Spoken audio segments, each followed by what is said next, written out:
नमस्कार, आप देख रहे हैं गार्डनिंग एस्थेटिक्स। मैं हूं अनीता दिनेश। जब हम प्लांट लगाना शुरू करते हैं, गार्डनिंग की टर्मिनोलॉजी में जिनको कि बिगिनर्स कहा जाता है, एक जो सबसे बड़ी समस्या आती है वो आती है सनलाइट से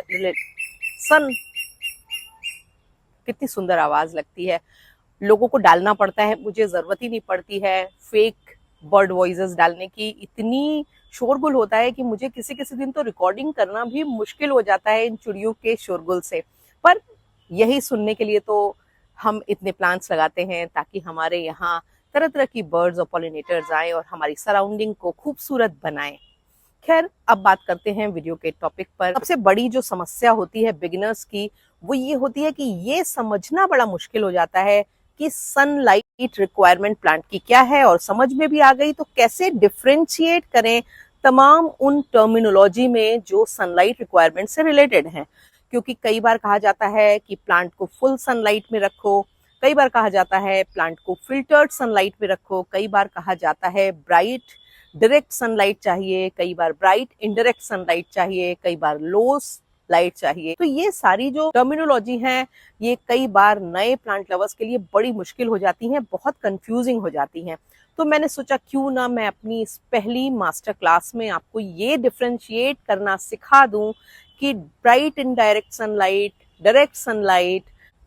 फिल्टर्ड सनलाइट या फिर लो लाइट के मायने क्या है, और किस तरह से आप अपने प्लांट्स को ये समझ लें कि उनको किस तरह की लाइट की जरूरत है। क्योंकि सबसे इम्पोर्टेंट चीज ये होती है कि जब आप प्लांट लाते हैं तो प्लांट की वैरायटी का चयन जो होता है वो एक बड़ा इंपॉर्टेंट एस्पेक्ट होता है। क्योंकि कई बार ऐसा होता है आपके यहाँ लाइट रिक्वायरमेंट के अनुसार नहीं है, तो आप अगर गुड़हल, गुलाब, गेंदा, बोगनवेलिया लाते हैं तो उनमें फ्लावरिंग होगी ही नहीं, प्लांट जल्दी खराब होंगे, तरह तरह की उनमें डिजीजेस, फंगस आएगी और आप निराश होंगे। पर वहीं अगर आप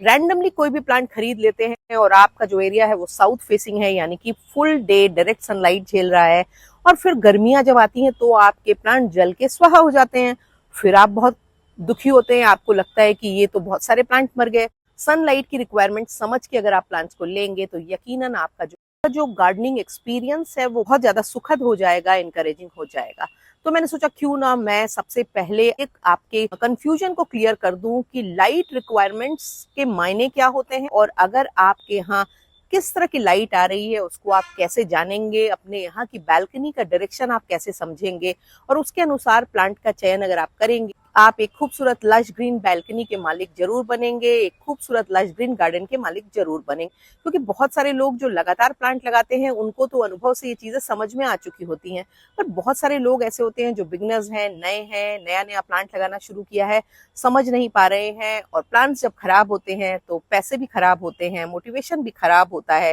और घर में भी लोग कहते हैं कि क्या है, लाते हुए इतने पैसे के प्लांट्स बर्बाद हो जाते हैं, अब मत खरीदना। तो लोग आपके शौक को परवान भी नहीं चढ़ने देते हैं। तो ऐसे में ये जो टर्मिनोलॉजी है सनलाइट रिक्वायरमेंट से रिलेटेड, अगर आप इसको समझ लेंगे, अपने कॉन्सेप्ट को क्लियर कर लेंगे, तो यकीनन आपके लिए ये हेल्पफुल होने वाली है। तो वीडियो में अंत तक बने रहिए। वीडियो को शुरू करें उसके पहले अगर अभी तक आपने मेरे चैनल को सब्सक्राइब नहीं किया है तो मेरी गुजारिश है कि चैनल को सब्सक्राइब कर लीजिए और बेल आइकन जरूर पुश कर दिया करें। और वीडियोस जब पसंद आते हैं तो उनके लिंक को अपने गार्डनिंग लविंग फ्रेंड्स के संग शेयर करना बिल्कुल भी मत भूला करें। और जब आप हमारे वीडियोस पे लाइक करते हैं, कमेंट करते हैं, तो उससे हमारे वीडियोस की रीच बढ़ती है, वो ज्यादा लोगों तक पहुंचती है। पहले समझ लेते हैं कि डायरेक्ट सनलाइट क्या होती है। डायरेक्ट सनलाइट जब हम गार्डनिंग के कॉन्टेक्स्ट में बात करते हैं तो फुल सनलाइट एरिया उस स्थान को कहते हैं जहां पर पौधों को कम से कम दिन भर में 6 घंटे की सीधी धूप मिले। सीधी धूप का मतलब ये है कि वहां पर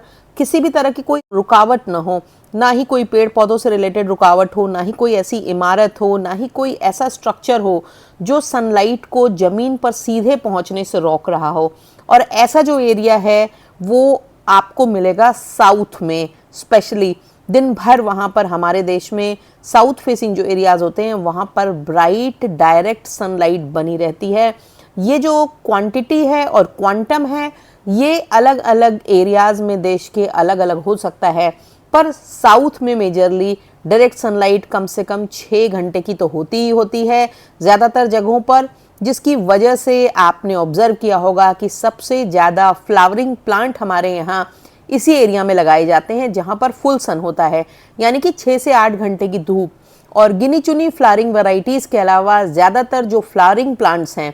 वो इसी दिशा में अच्छी फ्लावरिंग करते हैं, जो फ्रूटिंग प्लांट हैं वो इसी दिशा में अच्छी फ्रूटिंग करते हैं, जो सब्जियां हैं यानी कि वेजिटेबल प्लांट्स हैं वो इसी दिशा में सबसे अच्छी पैदावार देते हैं। तो ये एक ऐसा एरिया है जहां पर सीधी धूप साल भर ऑलमोस्ट मिल रही है। के हिसाब से टाइम ड्यूरेशन में कमी और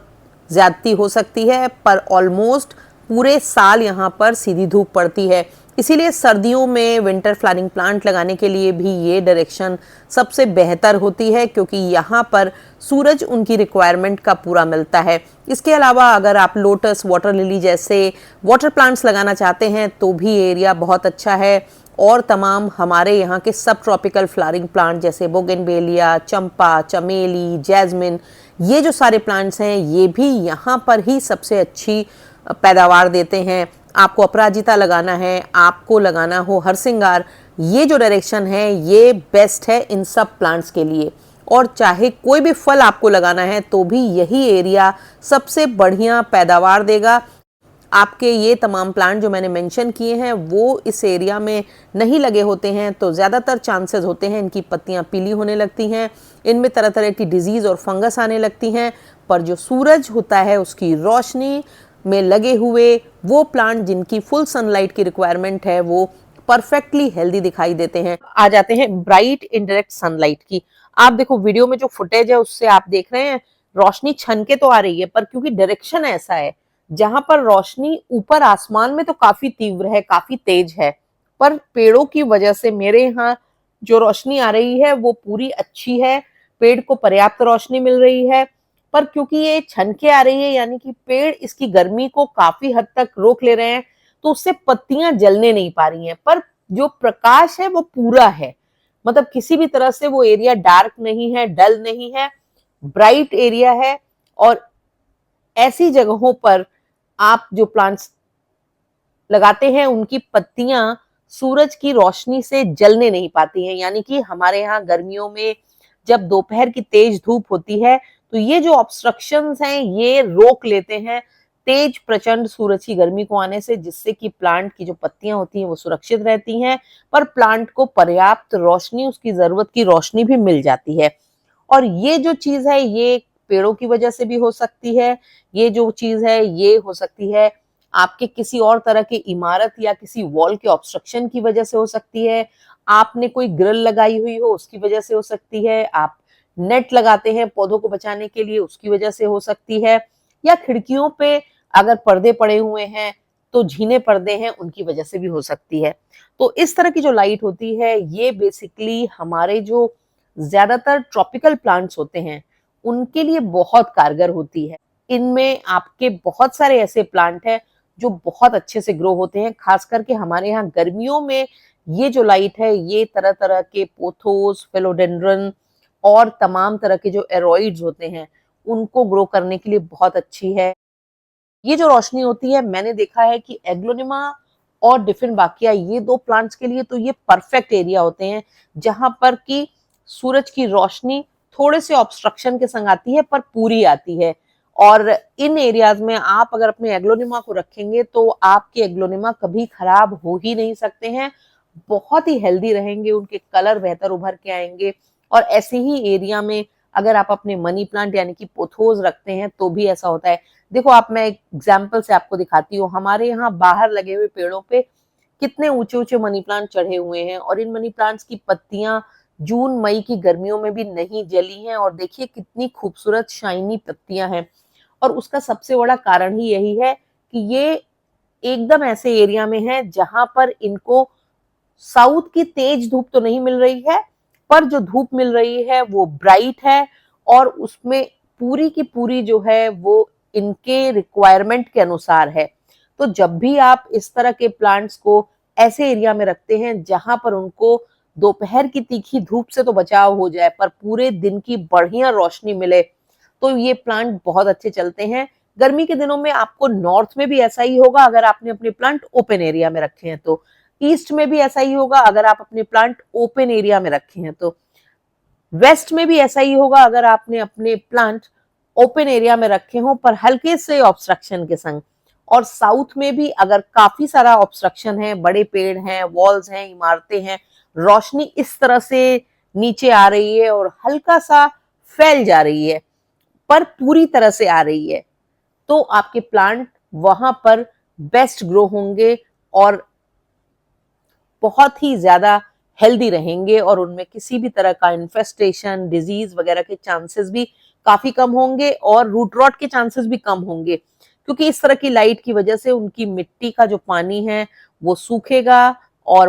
प्लांट को क्योंकि पर्याप्त रोशनी मिल रही है तो फोटोसिंथेसिस अच्छे से होगा। मेरा जो व्यक्तिगत अनुभव है कि ये बेस्ट लोकेशन होती है हमारे कम से कम 70% हाउस प्लांट जो हम ट्रॉपिकल लगाते हैं उनके लिए। आप समझ लेते हैं कि मॉडरेट सनलाइट एरियाज कौन से होते हैं। अगर देखा जाए तो ईस्ट और वेस्ट ये दोनों जो दिशाएं होती हैं ये मॉडरेट सनलाइट एरियाज होते हैं, क्योंकि यहाँ पर जो धूप पड़ती है वो अच्छी धूप जो होती है वो 4 से 6 घंटे की होती है, जबकि साउथ वाले जो एरियाज होते हैं वहाँ पर 6 से 8 घंटे की डायरेक्ट सनलाइट मिलती है। और ये जो मॉडरेट सनलाइट वाले एरियाज होते हैं ये बेसिकली हमारे जैसी जगहों पे, खास करके नॉर्थ इंडिया में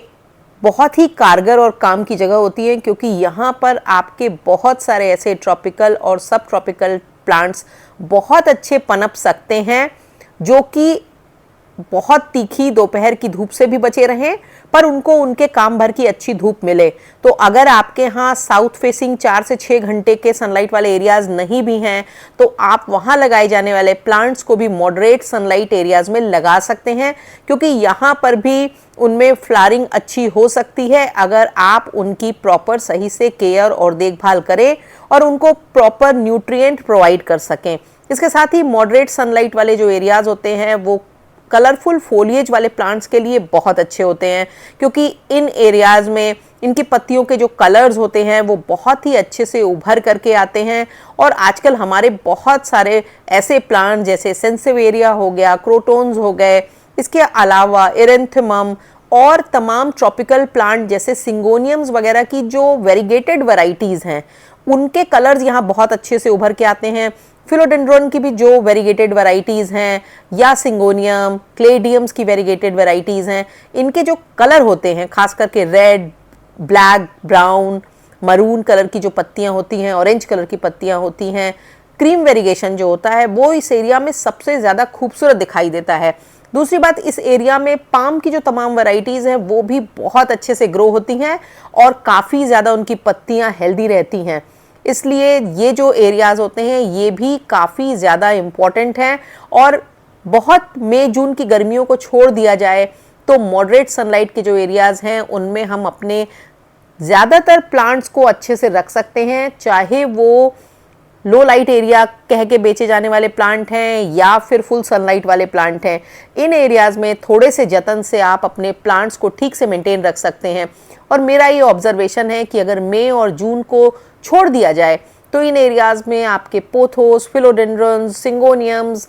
पीस लिली बहुत अच्छे चलते हैं। एग्लोनिमा भी अगर आप पानी पे कंट्रोल रख लें तो बहुत अच्छे चलते हैं। और सक्यूलेंट्स जब आप सर्दियों में लगाते हैं तो वो भी मॉडरेट सनलाइट एरियाज़ में बहुत अच्छा थ्राइव करते हैं, क्योंकि उनको फुल सनलाइट की ज़रूरत तो नहीं होती है पर ब्राइट इनडायरेक्ट सनलाइट की भी ज़रूरत नहीं होती है, फिल्टर सनलाइट की भी ज़रूरत नहीं होती है। ऐसे में मॉडरेट सनलाइट के एरियाज़, खास करके वेस्ट जहाँ शाम को 4-5 घंटे की धूप मिल जाती है, या ईस्ट जहाँ पे सुबह 4-5 घंटे की धूप मिल जाती है, और अगर आपके यहाँ बैल्कनी है वेस्ट में या ईस्ट में तो वहाँ पर आपको मॉडरेट सनलाइट मिलेगी। अगर आपका कोई विंडो है ऐसा जो वेस्ट में है या ईस्ट में है तो वहाँ पर भी जब आप प्लांट रखते हैं तो उनको मॉडरेट सन अच्छी क्वांटिटी में मिलता है, जिससे कि आपके प्लांट अंदर भी जो है वो बहुत अच्छे से उन विंडोज़ के पास रख के ग्रो हो सकते हैं। तो जिन लोग के पास स्पेस नहीं होता है वो अगर अपने यहाँ की विंडोज़ में मॉडरेट सनलाइट के एरियाज़ को आइडेंटिफाई कर लें तो वो बहुत सारे ऐसे प्लांट्स हैं जिनको कि आसानी से लगा सकते हैं और वो प्लांट्स वहाँ हेल्दी रहते हैं। मॉडरेट सनलाइट वाले एरियाज़ में आपके मॉन्स्टेरा स्विस चीज़ प्लांट की तमाम वैरायटीज़, खास करके अगर आपके पास वेरीगेटेड एल्बो मॉन्स्टेरा या थाई कॉन्स्टेलेशन जैसी वैरायटीज़ हैं तो मॉडरेट सनलाइट का एरिया उनके लिए परफेक्ट होता है। अगर आप मई और जून में किसी तरह से उनको दोपहर की तेज धूप से बचा लें। इसके अलावा साल भर आप इनको ओपन में भी मॉडरेट सनलाइट एरिया में रखेंगे तो भी ये बहुत अच्छा परफॉर्म करते हैं। जितने भी हाईली वेरीगेटेड प्लांट हैं, जैसे पोथोस की जो मार्बल क्वीन, मंजुला पोथोस या पर्ल एंजेड पोथोस जैसी वैरायटीज़ हैं, फिलोडेंड्रॉन पिंक प्रिंसेस है या फिर सिंगोनियम एल्बो है, इस तरह के जो प्लांट हैं वो भी मॉडरेट सनलाइट के एरिया में बहुत अच्छा परफॉर्म करते हैं। बस गर्मियों में आपको दोपहर की जो थोड़ी तीखी धूप होती है उससे आपको इनको थोड़ी रिलीफ प्रोवाइड करनी होगी, वो भी सिर्फ 2 महीने मई और जून। अदरवाइज़ अगर आप सर्दियों में भी इनको इस जगह पे रखे रहेंगे तो और पाले से बचा लेंगे तो इन पे कोई भी मौसम का असर नहीं होगा और ये बिल्कुल भी डॉर्मेंट नहीं होंगे। फिल्टर सनलाइट यानी कि ऐसी तेज धूप जो पर्दों, झिर्रियों, छज्जों, खिड़कियों या पेड़ों से छन करके कमरे में आती है और जब पौधे को खिड़की से थोड़ा दूर रखा जाए तब भी उसको ऐसी रोशनी मिलती है। और अगर आउटर में आप रख रहे हैं तो ऊपर बिल्कुल इस तरह से डेंस पेड़ों की छाया हो और उसमें से कहीं कहीं कुछ कुछ रेज जब नीचे पहुंच रही हो, या आपने किसी भी ऐसे एरिया में जहां पर ब्राइट इनडायरेक्ट सनलाइट आती है उसमें नीचे की तरफ, बड़े पेड़ों के नीचे की तरफ एक पेड़ों की रो हो और फिर उसके नीचे जो इस तरह से प्लांट लगा रखे होते हैं, इस एरिया को जो सनलाइट मिलती है, क्योंकि वो उसके ऊपर 3 ऐसी लेयर है जहां से छनते छनते छनते बहुत ही पतली मध्यम धूप की किरणें प्लांट तक पहुंचती हैं, इस एरिया को फिल्टर्ड सनलाइट कहा जाता है। बिल्कुल वैसे ही समझिए जैसे छन्नी से हम कोई चीज़ छानते हैं तो एकदम पूरी तरह से जो बारीक चीज़ें होती हैं वही नीचे आती हैं, तो वैसी बारीक पतली और नाजुक नरम धूप की जो किरणें प्लांट्स तक पहुंचती हैं उसको कहा जाता है फिल्टर्ड सनलाइट का एरिया। और जैसे आपकी बालकनी में आपने कर्टेन लगा रखे हैं और फिर उनसे धूप आ रही है, या बालकनी में आगे की तरफ प्लांट लगे हैं फिर उनसे पीछे की तरफ के प्लांट्स को जो धूप मिल रही है वो कहलाई जाती है फिल्टर्ड सनलाइट एरिया। और कि प्लांट्स तक बहुत ही पतली पतली सूरज की किरणें पहुंचती हैं, तो जितने भी हमारे इंडोर प्लांट या हाउस प्लांट्स हैं वो गर्मियों में तो इस रोशनी में ठीक चल जाते हैं, पर सर्दियों में क्योंकि रोशनी की जो मात्रा होती है, इंटेंसिटी होती है, ड्यूरेशन होता है, तीनों चीज़ें कम हो जाती हैं, तो इस एरिया में प्लांट्स को प्रॉब्लम आती है। और आपने ऑब्जर्व किया होगा कि अगर आपकी बैल्कनीज नॉर्थ फेसिंग है तो सर्दियों में वहां आपके परमानेंट इंडोर प्लांट्स ज़्यादा खराब होते हैं, क्योंकि ऐसा होता है कि अगर बैल्कनी में नॉर्थ में जो है वो गर्मियों में तो ठीक ठाक धूप मिल जाती है और प्लांट फिर भी ठीक चलते हैं, पर सर्दियों में ये धूप इतनी ज़्यादा कम हो जाती है क्योंकि या तो बाहर पेड़ होंगे या कोई दूसरी इमारत होगी, और या फिर आपके घर का ही कोई ऐसा ऑब्स्ट्रक्शन होगा जो धूप को बहुत ज़्यादा थोड़ी देर के लिए भेज रहा होगा। इवन ईस्ट फेसिंग जो बालकनीज होती हैं उनमें भी बहुत ज़्यादा फिल्टर्ड सनलाइट पहुंचने लगती है सर्दियों के दौरान, क्योंकि बहुत थोड़े देर के लिए उस एरिया में सुबेरे की धूप रहती है और फिर कोई ऑब्स्ट्रक्शन है तो ये क्वांटिटी और कम हो जाती है। तो ऐसे में ये जो दोनों बैल्कनीज होती हैं ये इंडोर प्लांट्स के लिए सर्दियों में उतनी अच्छी नहीं होती हैं, पर गर्मियों में ये इंडोर प्लांट्स के लिए अच्छी जगह होती हैं जहाँ पर आपके शो प्लांट्स, इंडोर प्लांट्स ठीक चल रहे होते हैं। पर गर्मियों में आपको थोड़ा सा सन की क्वांटिटी बढ़ानी पड़ती है, तो इसका एक अच्छा तरीका ये है कि आप दिन में भी अपनी बैल्कनीज में एलईडी बल्ब जला करके रखें और उससे आपके प्लांट को गर्मी भी मिलती रहेगी और रोशनी भी थोड़ी ज़्यादा बढ़ जाएगी, तो भी प्लांट के खराब होने के चांसेस कम हो जाते हैं। पर ये जो रोशनी होती है ये फूलों को खिलाने में मदद नहीं करती है, तो इसलिए लिली जैसे फ्लावरिंग प्लांट भी इस एरिया में बहुत कम इक्का दुक्का फूल देते हैं,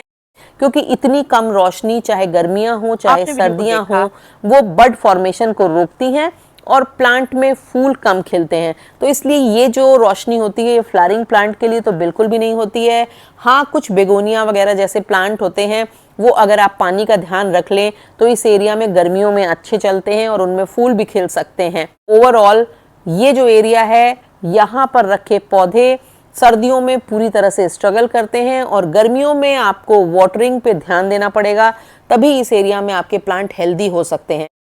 अब बात कर लेते हैं लो सनलाइट एरिया की। लो सनलाइट एरिया क्या होता है? अगर आपने अपने रूम में खिड़की से या प्रकाश के किसी भी स्रोत से दूर कोई प्लांट रखा हुआ है तो वो लो लाइट में रखा है, और हर प्लांट को थोड़ी बहुत धूप चाहिए होती है, क्योंकि उनमें फोटोसिंथेसिस की प्रक्रिया धूप के अभाव में नहीं हो सकती है और ना ही वो न्यूट्रिएंट को बहुत अच्छे से एब्जॉर्ब कर सकते हैं धूप के अभाव में। तो ऐसे में इसीलिए ऐसा होता है कि हम अपने कमरों में जो प्लांट्स रखते हैं, जो कि किसी भी वेस्ट या साउथ फेसिंग विंडो से दूर हैं या फिर किसी सोर्स ऑफ लाइट से दूर हैं, तो वो खराब होने लगते हैं लंबे समय तक अगर आप उनको रखेंगे तो। और आपको हमेशा ये सावधानी रखनी चाहिए कि जब आप नर्सरी जाते हैं और आपसे कहा जाता है कि नहीं नहीं ये तो घर के अंदर रखने वाला प्लांट है, तो आप उसको ये सच मान करके लाके घर के अंदर परमानेंट नहीं रख सकते हैं। हाँ, तब रख सकते हैं जब आपने अच्छी क्वालिटी की ग्रो लाइट्स लगा रखी हों। पर अगर आपने ग्रो लाइट्स नहीं लगा रखी हैं तो आप उन प्लांट को लंबे समय तक इतनी कम रोशनी में मेंटेन नहीं रख सकती हैं।